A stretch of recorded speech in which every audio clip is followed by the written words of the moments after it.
I'm based here in Chicago, where Verizon's had LTE up and running for a while now, and AT&T is reportedly soft launching its first LTE network here, and an actual deployment is happening very soon. Now, those lucky enough to have a 4G LTE AT&T device have been testing it out and reported upload speeds of around 2 megabits per second and download speeds between 6 and 12, depending on who is reporting it. So that's pretty fast, but I'm not one of those lucky enough to have a device, but I'm excited to try out AT&T's network here in the coming months and then compare it to Verizon's. But what's going to be more important than speed to me is the reliability of the network. Speed shouldn't be an issue at first. It should be very fast because no one's using the network. But it's not going to be everywhere, so the handoff from 4G to 3G will be especially important. Now, I'm training for the marathon here in Chicago, so that means a lot of long weekend runs.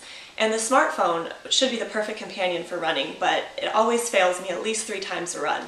I use the Pandora app, which loses a network and crashes a couple times, and I love Runkeeper, but it can't keep track of my run because it can't find the network and it can't keep it when it does.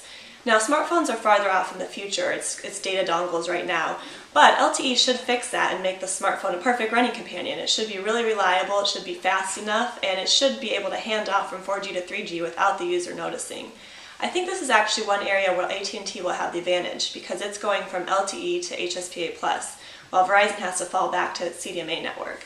Now, AT&T says that this is going to be a big advantage for it, while Verizon says that users won't notice either way. So it'll be interesting to see how that plays out in the real world.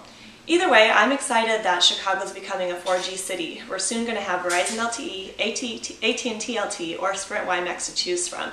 It should be an interesting test bed, and I'll be looking out for coverage, reliability, and speed.